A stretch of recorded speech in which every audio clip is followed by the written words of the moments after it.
പരമ്പരാഗത വിപണന രീതി. ഓക്കെ, ട്രഡീഷണൽ മാർക്കറ്റിംഗ് എന്ന് പറഞ്ഞാൽ ഇപ്പം നമ്മൾ എന്താണ്, ഇപ്പോൾ ഒരു സാധനം വേണമെന്നുണ്ടെങ്കിൽ നമ്മൾ കടയിൽ പോയിട്ട് വാങ്ങുന്നില്ലേ, ആ സിസ്റ്റത്തിനെയാണ് ട്രഡീഷണൽ മാർക്കറ്റിംഗ് എന്ന് പറയുന്നത്. കലാകാലങ്ങളായിട്ട് വന്നുകൊണ്ട് പോകുന്ന ആ സിസ്റ്റത്തെ. ഇവിടെ മാനുഫാക്ചറർ എന്ന് പറഞ്ഞു കഴിഞ്ഞാൽ ഒരു സാധനം നിർമ്മിക്കുന്ന ആൾ, നിർമ്മാതാവ്.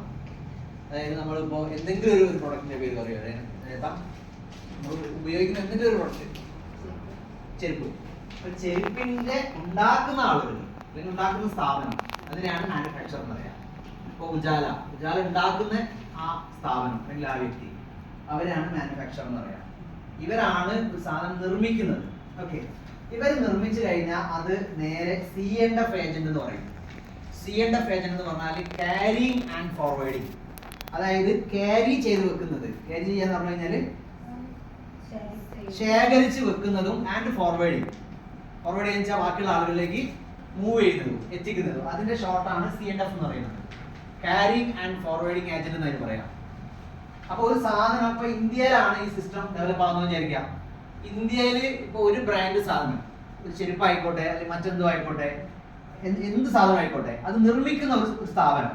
ആ സ്ഥാപനം നിർമ്മിച്ചു കഴിഞ്ഞാൽ ഇത് നേരെ അവർ ചെയ്യുക, നമ്മളെപ്പോലുള്ള ആളുകളിലേക്ക് എത്തിക്കാനുള്ള മാർഗം എന്ന് പറഞ്ഞു കഴിഞ്ഞാൽ നേരെ അവർ C&F ഏജന്റിന് ഇത് കൈമാറും. C&F ഏജന്റ് ആയിരിക്കും മൊത്തത്തിൽ ഈ സാധനം നിർമ്മിക്കുന്ന എല്ലാ സാധനവും വാങ്ങി വെച്ചിട്ട് അവരാണ് പിന്നെ അടുത്ത സ്റ്റെപ്പിലേക്ക് ഇത് കൊടുക്കുക. ആ C&F ഏജന്റ് കഴിഞ്ഞാൽ അവർ നേരെ സൂപ്പർ സ്റ്റോക്കിസ്റ്റുകൾക്ക്, സ്റ്റോക്കിസ്റ്റുകൾ എന്ന് പറഞ്ഞു കഴിഞ്ഞാൽ ചിലപ്പോൾ ഇന്ത്യയിലാണെങ്കിൽ ചിലപ്പോൾ 4 ആളുകളോ 4 കാറ്റഗറി, അതായത് ഇപ്പോൾ സൗത്ത് ഇന്ത്യ, നോർത്ത് ഇന്ത്യ ആണെങ്കിൽ അതിന് ഇന്ത്യയെ 4 തിരിച്ചു കഴിഞ്ഞാൽ ഓരോ ഭാഗങ്ങളിലേക്ക്, ഈസ്റ്റിലേക്ക്, വെസ്റ്റിലേക്ക്, നോർത്തിലേക്ക്, സൗത്തിലേക്ക് എന്ന് പറഞ്ഞിട്ടുള്ള ഓരോ സൂപ്പർ സ്റ്റോക്കിസ്റ്റുകൾ ഉണ്ടാവാം. ഞാൻ 4 എന്ന് പറഞ്ഞ ഒരു സിമ്പിൾ ഉദാഹരണം മാത്രമാണ്. നിങ്ങൾ 4 തന്നെ കാണരുത്, ചിലപ്പോൾ അതിൽ കൂടുതലാവാം, കുറവാവാം, എന്തോ ആയിക്കോട്ടെ. ഓരോ കമ്പനികൾക്കും ഓരോ പ്രൊഡക്റ്റിന് അനുസരിച്ച് വ്യത്യാസങ്ങളൊക്കെ ഉണ്ടാവും. സൂപ്പർ സ്റ്റോക്കിസ്റ്റുകൾക്ക് കൊടുക്കും. ഇപ്പൊ ഇന്ത്യനെ 4 തിരിക്കുവാണെങ്കിൽ അതിൽ ഒന്നാണ് സൂപ്പർ സ്റ്റോക്കിസ്റ്റ് എങ്കിൽ ആ സൂപ്പർ സ്റ്റോക്കിസ്റ്റ് എന്താക്കും, ആ 4-നുള്ളിലുള്ള സ്റ്റോക്കിസ്റ്റുകൾ ചിലപ്പോൾ കുറേ ഉണ്ടാവും, 10, 20, 30 സ്റ്റോക്കിസ്റ്റുകൾ ഉണ്ടാവും. അവർക്ക് ആ പ്രൊഡക്റ്റുകൾ കൈമാറും. ഇത് ഇന്ത്യൻ എല്ലാ ഭാഗങ്ങളിലേക്ക് എത്തിക്കാനുള്ള മാർഗമാണ് പറയുന്നത്.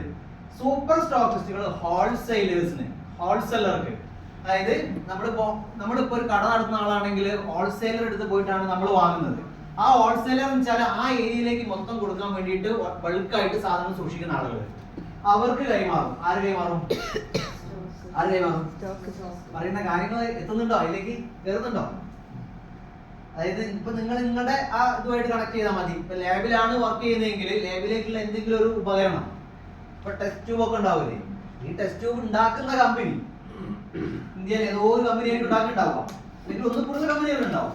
അവര് ആ സാധനം കൈമാറും, സൂപ്പർ സ്റ്റോക്കിസ്റ്റിന് കൈമാറും, സ്റ്റോക്കിസ്റ്റിന് കൈമാറും, ഹോൾസെയിലർ കൈമാറിയിട്ട് അവിടെ നിന്നായിരിക്കും ചിലപ്പോൾ നിങ്ങളെ ലാബുകാർ ആ സാധനം വാങ്ങുന്നുണ്ടാവുക. ഓക്കെ, അപ്പൊ ഈ ഹോൾസെയിലർ ആർക്ക് കൈമാറും? റീറ്റെയിൽ ഷോപ്പുകളിലുള്ള ആളുകളിലേക്ക് കൈമാറും. അല്ലേ, നമ്മുടെ നാട്ടുപുറത്തുള്ള ഷോപ്പുകളിലേക്ക്. ഈ ഷോപ്പുകളിൽ നിന്നാണ് കസ്റ്റമർ, നമ്മളെപ്പോലുള്ള ഉപഭോക്താക്കള് പോയിട്ട് സാധനം. ഓക്കെ, ചുരുക്കി പറഞ്ഞു കഴിഞ്ഞാല് മാനുഫാക്ചറുടെ കയ്യിൽ നിന്ന് നമ്മളെപ്പോലുള്ള ഒരു സാധാരണ കൺസ്യൂമറുടെ അല്ലെങ്കിൽ കസ്റ്റമറുടെ കൈകളിലേക്ക് ഒരു സാധനം എത്തുന്നത് ഇങ്ങനെ ഡയറക്റ്റ് അല്ല, മറിച്ച് കുറെ ഇടനിലക്കാർ വഴിയാണ്. ക്ലിയർ? അപ്പൊ നിങ്ങൾ പോയിട്ട് ഒരു ചെരുപ്പ് വാങ്ങുന്നുണ്ടെങ്കിൽ ആ ചെരുപ്പ് ഉണ്ടാക്കിയ കമ്പനിയിൽ നിന്നല്ല നിങ്ങൾ വാങ്ങുന്നത്, തൊട്ടടുത്തുള്ള ഷോപ്പിൽ നിന്നാ, റീറ്റെയിൽ ഷോപ്പിൽ നിന്നാ. റീറ്റെയിൽ ഷോപ്പ് ഒരു കമ്പനി പോയിട്ടല്ല വാങ്ങുന്നത്, അവര് ഹോൾസെയിൽ ഷോപ്പിൽ നിന്നൊക്കെ വാങ്ങുന്നുണ്ടാവുക. അവര് ചിലപ്പോൾ സ്റ്റോക്കിസ്റ്റിന്റെ കയ്യിൽ നിന്നായിരിക്കും, അവര് സൂപ്പർ സ്റ്റോക്കിസ്റ്റിന്റെ കയ്യിൽ നിന്നായിരിക്കും, അവര് C&F ഏജന്റിന്റെ കയ്യിൽ നിന്നായിരിക്കും, അവരാണ് മാനുഫാക്ചർ കയ്യിൽ നിന്ന് വാങ്ങുന്നത്. കറക്റ്റ്? ഇങ്ങനെയാണ് ഒരു സിസ്റ്റം, കച്ചവടത്തിന്റെ ഒരു രീതി വരുന്നത്, പരമ്പരാഗത അല്ലെങ്കിൽ ട്രഡീഷണൽ ബിസിനസിന്റെ ഒരു രീതി എന്ന് പറയുന്നത്. എന്നാൽ നിങ്ങൾ നോക്കിക്കോ, ഈ ഇടനിലക്കാരുണ്ട് എങ്കിലും മാനുഫാക്ചർ ഉണ്ടാക്കിയിരിക്കുന്ന ഒരു സാധനം നിങ്ങളുടെ കൈകളിലേക്ക് എത്തണമെന്നുണ്ടെങ്കിൽ, നിങ്ങൾ കടയിൽ പോയിട്ട് അത് ചോദിച്ച് വാങ്ങണമെന്നുണ്ടെങ്കിൽ അവിടെ ശക്തമായിട്ടുള്ള ഒരു പരസ്യത്തിന്റെ സ്വാധീനം ഉണ്ടാവും. ഇല്ലേ? നമ്മുടെ ഹോർലിക്സ് വാങ്ങാറുണ്ട്, കുട്ടികൾക്ക് കലക്കി കൊടുക്കാറുണ്ട് എങ്കിൽ ഹോർലിക്സ് എന്ന് പറഞ്ഞൊരു സാധനം ഉണ്ട് എന്നുള്ളതും അത് എല്ലാ ആളുകൾക്കും കലക്കി കുടിക്കാനുള്ളതാണെന്നും കുട്ടികൾക്ക് വേറെയാണ്, അമ്മമാർക്ക് വേറെയാണ്, മറ്റുള്ള ആളുകൾക്ക് വേറെയാണെന്നുള്ളത് തരംതിരിച്ച് നമ്മളെ പഠിപ്പിക്കുന്നത് ആരാണ്? പരസ്യമാണ്. ഈ പരസ്യത്തിന് അഭിനയിക്കുന്ന ആരാ? സെലിബ്രിറ്റികളാണ്. വലിയ താരമൂല്യമുള്ള ആളുകളാണ്. അതായത് നിമിഷ നേരങ്ങൾക്ക് ലക്ഷങ്ങളും കോടികളും പ്രതിഫലം വാങ്ങുന്ന സെലിബ്രിറ്റികളാണ് നമ്മൾക്കിട്ട് പറഞ്ഞിരുന്നത് ഇല്ലേ? പങ്കജ കസ്തൂരി, ഇനി ഓരോ ബ്രീത്ത് ഈസി, ഇനി ആശ്വാസം ഓരോ ശ്വാസത്തിലും. ആരാ പറഞ്ഞത്? മോഹൻലാലാണ് അവിടെ പരസ്യം ചെയ്തത്. സെലിബ്രിറ്റിയാണ് അയാള് ഇല്ലേ? ഇനി അതേപോലെ തന്നെ ഇന്ദുലേഖ വൈറ്റ് ഗോൾഡ് സോപ്പില്ലേ, സൗന്ദര്യം നിങ്ങളെ തേടി അങ്ങ് വീട്ടിലേക്ക് വരും. ആരാ പറഞ്ഞേ? ആരാ പറഞ്ഞേ? ആരാ പറഞ്ഞേ? മമ്മൂട്ടി സെലിബ്രിറ്റി അല്ലേ? എത്ര വട്ടം പറഞ്ഞാലും പറഞ്ഞോ? ലെക്സ് ആരാ പറയുന്നത്? ആരാ തേക്കുന്നത്? ആരാ തേക്കുന്നത്? ആരാ തേക്കുന്നത്? അല്ലല്ല, ആരാ നമ്മളെ തേക്കാൻ പഠിപ്പിച്ചിരുന്നത്? ഐശ്വര്യമായി തേക്കുമ്പോ ആ സൗന്ദര്യം വരും വിചാരിച്ചിട്ടാണ് നമ്മൾ കടയിൽ പോയി ഈ സാധനം വാങ്ങുന്നത്. എന്നാൽ ഇന്ന് വരെ ലെക്സ് സോപ്പ് ഉപയോഗിച്ച് നമുക്ക് ആർക്കെങ്കിലും ആ സൗന്ദര്യം വന്നിട്ടുണ്ടോ? ഡ്രൈ ആയി പോവായിരുന്നു. ഉള്ള ആരോ കൊണ്ടുവന്നുണ്ട്. ഓക്കെ, അപ്പോ ഇവിടെ ശക്തമായിട്ടുള്ള ഒരു പരസ്യത്തിന്റെ സ്വാധീനത്തിൽ മാത്രമാണ് നിർമ്മാതാവ് നിർമ്മിച്ചിട്ടുള്ള ഒരു പ്രൊഡക്റ്റ് നമ്മൾ പോയിട്ട് ചോദിച്ചു വാങ്ങുന്നത്. ഇല്ലാതെ നമുക്കറിയില്ല. ഓക്കെ, അങ്ങനെയാണ് എങ്കിൽ ഇവിടെ പറയുന്ന കാര്യം ഇത്രയേ ഉള്ളൂ. ഒരു പ്രൊഡക്റ്റിന്റെ നിർമ്മാണ ചെലവും നിർമ്മിക്കുന്ന ആളുകളുടെ ലാഭവും അടക്കം ഏകദേശം 30-35 മാക്സിമം 40% വരെയേ വരും. ഒരു പ്രൊഡക്റ്റിന്റെ ശതമാനം, അതായത് 100 രൂപയുടെ ഒരു സാധനം നമ്മൾ കടയിൽ പോയിട്ട് വാങ്ങുവാണെങ്കിൽ ആ 100 രൂപയുടെ സാധനം നിർമ്മിക്കുന്ന ആളുടെ ചെലവും അവരുടെ ലാഭവുമായിട്ട് ചിലപ്പോ 35 രൂപയേ വരും. ബാക്കിയുള്ള 65 രൂപ അല്ലേ ഇതിലേക്കുള്ള? 100 35 മൈനസ് ചെയ്ത ബാക്കി 65 അല്ലേ? ഈ 65 രൂപയും ഇടനിലക്കാർക്കും ഈ പരസ്യക്കാർക്കും വേണ്ടി പോകുന്നതാണ്. ഇടനിലക്കാർക്കും പരസ്യക്കാർക്കും വേണ്ടിയിട്ടാണ് ബാക്കി. ഏകദേശം ഇവിടെ പറയുന്നത് 40 മുതൽ 60% വരെ പോകുന്നത് ഇതാ ഇവർക്കാണ്.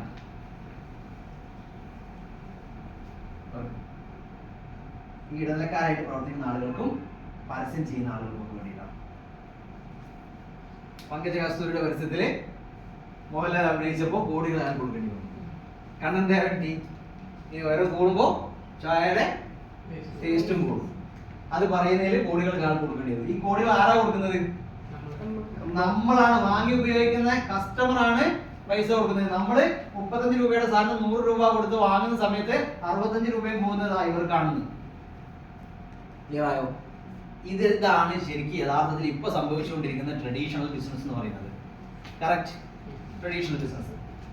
ഇനി ഈ സാധനത്തിൽ നിന്നാണ് നമ്മളൊരു പുതിയ സിസ്റ്റം ഉണ്ടാക്കിയെടുത്തത്. അതിനെയാണ് ഡയറക്ട് സെല്ലിംഗ് എന്ന് പറയുന്നത്. നമ്മൾ ഉണ്ടാക്കിയെടുത്തത് മീൻസ് ഏകദേശം 1940 കാലഘട്ടത്തിൽ അല്ലെ? 1940 കാലഘട്ടത്തിലാണ് ഡയറക്ട് സെല്ലിംഗ് എന്ന് പറഞ്ഞിട്ടുള്ള ഒരു പുതിയ സിസ്റ്റം ഉത്ഭവിക്കുന്നത്. അതുവരെ ഡയറക്ട് സെല്ലിംഗ് ഇല്ല, ട്രഡീഷണൽ മാർക്കറ്റിംഗ് മാത്രമേ ഉള്ളൂ. ഇന്ന് 1940 കഴിഞ്ഞ് ഇന്ന് 2024 കഴിയാറായി. ഇപ്പോഴും ട്രഡീഷണൽ മാർക്കറ്റിംഗ് ഉണ്ട്. നമ്മൾ സാധനങ്ങളൊക്കെ കടയിൽ പോയിട്ട് വാങ്ങുന്നത്. പക്ഷെ അതിനോടൊപ്പം പാരലൽ ആയിട്ട് ഒരു ബിസിനസ്, ഒരു മാർക്കറ്റിംഗ് രീതിയും കൂടി വന്നു. അതിനെയാണ് ഡയറക്ട് സെല്ലിംഗ് അല്ലെങ്കിൽ മൾട്ടി ലെവൽ മാർക്കറ്റിംഗ് അല്ലെങ്കിൽ എന്താ പറയാ റഫറൽ മാർക്കറ്റിംഗ് എന്നൊക്കെ പറയുന്നത്. ക്ലിയർ? അവിടെ എന്താണ് സംഭവിക്കുന്നത്? ഇത് നിങ്ങൾ പഠിച്ചോ? ഈ സാധനമാണ് നിങ്ങൾ അതിലേക്ക് കൂട്ടിച്ചേർത്തത്. ഓക്കെ, ഇനി അടുത്ത ഭാഗം മറച്ചിടുക. അവിടെ മറച്ചിട്ട് കഴിഞ്ഞാല് നിങ്ങൾക്ക് മറച്ചിടുന്നതിന് മുമ്പ് ഇതിന്റെ അടിയിൽ ഒരു സാധനം കൂടി എഴുതാം. ഒറ്റ വരി കൂടി എഴുതാണ്ട് മാറ്റട്ടെ. ഇടനിലക്കാർ വഴിയാണ് കിട്ടുക. ശരിയല്ലേ? ഒരു മാനുഫാക്ചർ ഉണ്ടാക്കുന്ന ഒരു സാധനം നമ്മൾ പോയിട്ട് ചോദിച്ചു വാങ്ങുന്നത് എന്തിന്റെ ബലത്തിലാണ്? ആണോ? ഒരു ഉത്പാദകൻ ഉണ്ടാക്കുന്ന ഒരു സാധനം നമ്മൾ കടയിൽ പോയിട്ട് ആ സാധനം വേണമെന്ന് പറയുന്നത് നമ്മൾ എന്ത് മനസ്സിലാക്കിയിട്ടാണ്? പരസ്യത്തിലൂടെയാണ് നമ്മളത് മനസ്സിലാക്കുന്നത്. ശരിയല്ലേ? ക്ലിയർ അല്ലേ? ആരാ ഞാൻ പറയുന്ന കാര്യങ്ങൾ ക്ലിയർ ആവുന്നുണ്ടോ? പിടുത്തം കിട്ടുന്നുണ്ടോ? ഇല്ലേ? പൈസ പോവോ? മനസ്സിലാകുന്നുണ്ടോ? അപ്പോ ഈ മാനുഫാക്ചർ എന്ന് പറഞ്ഞാൽ മനസ്സിലായോ? ഒരു സാധനം നിർമ്മിക്കുന്ന ആള് അല്ലെങ്കിൽ സ്ഥാപനം, ഒരു സാധനത്തിന്റെ ഉൽപാദകര്. ഓക്കെ, ആ ഉൽപാദകരിൽ നിന്ന് ആ സാധനം പിന്നെ ആർക്കാ പോകുന്നത്? തൊട്ടടുത്ത കള്ളി ഏത് agent?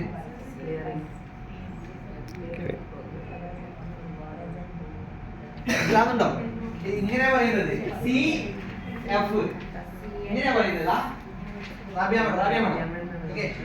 C A B C F D E F. ഇതാണ് സി ആൻഡ് എഫ്. അങ്ങനെ പറഞ്ഞാൽ മതി. അത് കൂട്ടി ചേർക്കുമ്പോ സി ആൻഡ് എഫ് ഏജന്റ് അങ്ങനെ പറയും. ക്ലിയർ ആയോ? അപ്പോ ഉത്പാദകന്റെ കയ്യിൽ നിന്ന് ആരുടെ കൈകളിലേക്ക് സാധനം കൊടുക്കുന്നത്? സി എഫ് എന്റെ അല്ല, സി ആൻഡ്. നിങ്ങൾ തെറ്റിച്ചോളി, ഒരു കുഴപ്പമില്ല. നമ്മൾ ഇവിടുന്ന് ശരിയാക്കിയിട്ടേ പോകും കേട്ടോ. എത്ര തവണ വേണമെങ്കിലും തെറ്റിച്ചോളി, ഒരു കുഴപ്പമില്ല. നമ്മൾ ഇവിടുന്ന് ശരിയാക്കിയിട്ടേ പോകും. നിങ്ങൾ പറഞ്ഞു പഠിപ്പിച്ചിട്ടേ ഞാൻ അവിടെ ഉള്ളൂ. എന്താ സി? ഇത് അവിടെ നോക്കൂ, അവിടെ C and F, C and F, C and F. നിങ്ങൾ പറഞ്ഞു പഠിച്ചോളി. ഇത് പരിചയമില്ലാത്തോണ്ടാണ്. ഒന്നും നോക്കണ്ട, ഒന്നും വിഷയമല്ല. ഇതൊക്കെ പഠിച്ചു വരും, നിങ്ങളെ പഠിപ്പിക്കും. ഇത് പഠിച്ചിട്ട് നിങ്ങൾ പ്ലാൻ പറയും, വലിയ രീതിയിലേക്ക് ബിസിനസ് ചെയ്യും. ഓക്കെ, അത് നമ്മൾ കൂടെ ഉണ്ട്. Okay, then ആംബ്രി. ആംബ്രി ആരാ?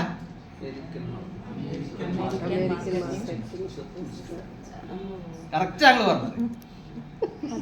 നാളൊരു തുമ്പത്തുണ്ട് ഇല്ല. American marketing research institute, AMRI, ആംബ്രി. അവരാണ് കേൾക്കുന്നത് കഴിഞ്ഞല്ലായിരിക്കും, അല്ലെങ്കിൽ ഇക്കൊല്ലായിരിക്കും. പക്ഷെ ഈ സാധനം ലോകത്തില് ഇത്രയും വർഷമായിട്ടുണ്ട്. റെഡി? ക്ലിയർ ആണേ? ഇനി അതിൽ പറയുന്ന അടുത്തൊരു ചാർട്ട് കാണാം, ഒരു ഫ്ലോ ചാർട്ട്, ഒരു ചിത്രം കാണാം. അതിൽ ഡയറക്റ്റ് സെല്ലിംഗ്, നമ്മൾ നേരത്തെ മോഡൽ തന്നെ ഇപ്പൊ ഞാൻ വരച്ചപ്പോ ട്രഡീഷണൽ മാർക്കറ്റിംഗ് ആയിരുന്നു. അപ്പൊ ട്രഡീഷണൽ മാർക്കറ്റിൽ നിന്ന് ഡയറക്റ്റ് സെല്ലിംഗിലേക്ക് എന്തൊക്കെ മാറ്റങ്ങൾ എന്നുള്ളത് കാണിക്കുന്ന ഒരു ചാർട്ടാണ് അതിൽ കാണിച്ചിരിക്കുന്നത്. അതിൽ ഡയറക്റ്റ് സെല്ലിംഗ്, അതിലും എന്തുണ്ട്? ഒരു ഉത്പാദകനുണ്ട്. നമ്മുടെ കൈകളിലേക്ക് ഒരു സാധനം എത്തണമെങ്കിൽ ഉത്പാദക നിർബന്ധമാണ്, ഒരു മാനുഫാക്ചറർ ഉണ്ട്. അപ്പൊ ഇതേപോലെ തന്നെ കള്ളിയിൽ മാനുഫാക്ചറർ, അതിന്റെ അടുത്ത് സി ആൻഡ് എഫ് ഏജന്റ് ഇല്ല, പകരം ആരാ? ഏതെങ്കിലും ഒരു നെറ്റ്വർക്ക് മാർക്കറ്റിംഗ് കമ്പനി ആയിരിക്കും. ആ കമ്പനിയിൽ നിന്ന് സൂപ്പർ സ്റ്റോക്കിസ്റ്റ് ഇല്ല, സ്റ്റോക്കിസ്റ്റ് ഇല്ല, ഹോൾസെയിലർ ഇല്ല, റീറ്റെയിലർ ഇല്ല, ഒന്നുമില്ല. ആരാണ്? നേരിട്ട് കമ്പനി, ഡയറക്റ്റ് സെല്ലിംഗ് കമ്പനിയിൽ നിന്ന് നേരിട്ട് കസ്റ്റമറിലേക്ക്, കസ്റ്റമറിൽ നിന്ന് കസ്റ്റമറിലേക്ക്, കസ്റ്റമറിൽ നിന്ന് കസ്റ്റമറിലേക്ക്, കസ്റ്റമറിൽ നിന്ന് കസ്റ്റമറിലേക്ക്. അപ്പൊ അവിടെ എന്തിനെ ഒഴിവാക്കാൻ പറ്റി? ഇടനിലക്കാരെ ഒഴിവാക്കാൻ പറ്റി. ആരെ ഒഴിവാക്കാൻ പറ്റി? പരസ്യക്കാരെ ഒഴിവാക്കാൻ പറ്റി. അപ്പൊ ഇവിടുത്തെ പരസ്യക്കാരാരാ? ഇവിടുത്തെ പരസ്യക്കാരൻ നമ്മൾ തന്നെയാ. ഇവിടുത്തെ ഐശ്വര്യറായ ആരാ? സോപ്പിട്ട് തേച്ച് വിളിക്കുന്നേ ബിന്ദുവെച്ചാണ് അല്ലേ? ഇവിടുത്തെ മോഹൻലാൽ ആരാ? കണ്ണത്തെ വെച്ചായ ശരിത്താണ്. മനസ്സിലായോ? അപ്പൊ അങ്ങനെയാണെങ്കിൽ നേരത്തെ പറഞ്ഞ അതേ തിയറി, ഒരു ഉൽപ്പന്നത്തിന്റെ വാങ്ങുന്ന എമൗണ്ടിന്റെ ഏകദേശം 30 മുതൽ 35% വരെ മാത്രമാണ് ഇവിടെ മാനുഫാക്ചറിന് പോകുന്നത്, അല്ലെങ്കിൽ അവരുടെ ചെലവ്. ബാക്കി വരുന്ന 60 മുതൽ 70% വരെ ആർക്ക് വീതിച്ചു കൊടുക്കും? ഇവിടെ ഇടനിലക്കാർക്കും പരസ്യക്കാർക്കും പകരമായിട്ട് പ്രവർത്തിക്കുന്നത് ആരാ? പ്രവർത്തിക്കുന്ന നമ്മളെപ്പോലുള്ള ആളുകളിലേക്ക് അത് വീതിച്ചു കൊടുക്കും. ക്ലിയർ? അപ്പൊ പണക്കാർ വീണ്ടും പണക്കാരാവുന്നത്, സി ആൻഡ് എഫ് ഏജന്റ് വീണ്ടും പണക്കാരനാവുന്നത്, സൂപ്പർ സ്റ്റോക്കിസ്റ്റ് വീണ്ടും പണക്കാരനാവുന്നതിന് പകരം നമ്മളെ പോലെ പാവപ്പെട്ട ഇതിൽ അധ്വാനിക്കുന്ന ആളുകളുടെ കൈകളിലേക്ക് ആ വലിയ എമൗണ്ട് വീതിച്ച് നമ്മുടെ കൈകളിലേക്ക് തരും. അപ്പൊ നമ്മൾ എന്താവും? സാവധാനം പണക്കാരനായിട്ട് വലിയ കോടീശ്വരനായിട്ട് മാറും. ഇതാണ് സംഭവം. ക്ലിയർ ആയോ? ഈ സാധനം മനസ്സിലായോ? ഇവിടെ മനസ്സിലായോ? ഈ ചിത്രത്തിലൂടെ നിങ്ങൾക്ക് മനസ്സിലായോ? ഇത് നിങ്ങൾ പറഞ്ഞു കൊടുക്കേണ്ടതാ. നാളെ പ്ലാൻ എടുക്കുന്ന സമയത്ത് എഴുതി കൊടുക്കേണ്ടതാ, വരച്ചു കൊടുക്കേണ്ടതാ. അതിൽ സംശയമൊന്നുമില്ലല്ലോ? ഇല്ല. ഇനി നമുക്ക് അതിന്റെ താഴത്തുള്ളതൊന്ന് വായിച്ചു നോക്കാം.